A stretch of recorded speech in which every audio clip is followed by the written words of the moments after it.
Okay, part 3 here. Got interrupted by a phone call. This tool here will allow you to monitor what you're using either on generator or on your main power so that you don't overload. But with those overload protections, I'm confident my generator is not going to be overloaded ever. But this is the box upstairs right now. I am using 1.48 kilowatts, which is 1,480 watts. $136 a month if this was the current usage that I would use all month long. Night, it's got one little box there for night because there's hardly no power used here at night. You know, peak is in the evening. Everybody's up around doing stuff. Usually the central air is running pretty good in the evening than it is during the day. So I got this off of eBay.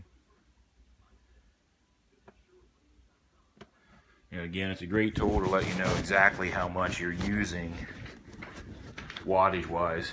I think I've cut $100 off of my electric bill. This is my 14 kW that I had installed.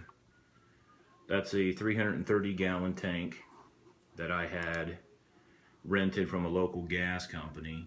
And then the generator, the way that generator is placed, the intake is on the right side, the exhaust is on the left side.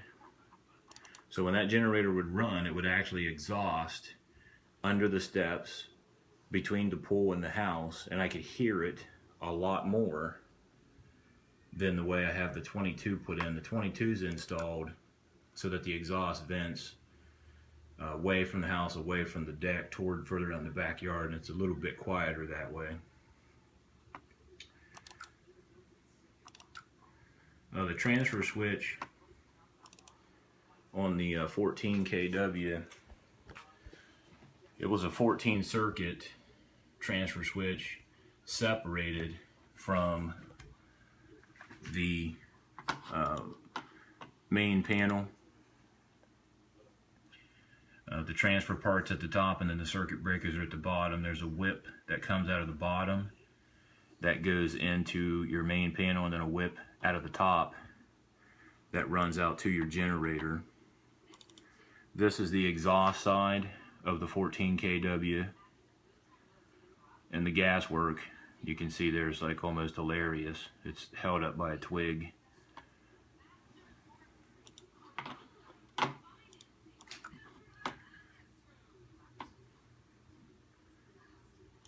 This is a shot of the inside setup. There's the Generac transfer switch and then the main panel. And I also had the main panel upgraded as well.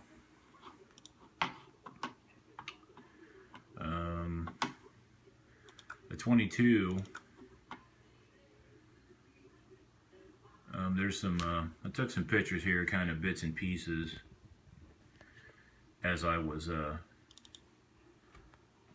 right after they did the install. And then, you know, I used YouTube to look up some of the stuff, had a lot of questions, and YouTube's really helpful with, you know, folks posting videos and letting you know how things went for them. And I had enough research at that point that I was comfortable enough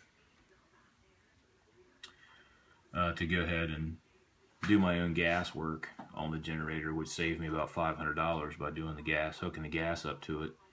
This is inside of my panel, the electric panel.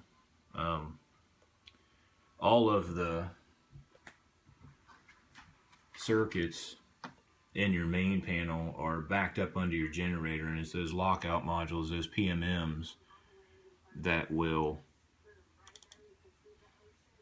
stop you from overloading your generator, and that's per code.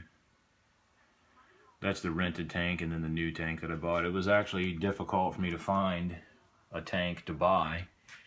They used to sell them, but there was a huge shortage a couple of years ago. It was hard to get propane, and most of the local suppliers were holding on to theirs. They weren't selling them anymore. So that's my 22 kW install. If you have questions or comments, please leave them. This is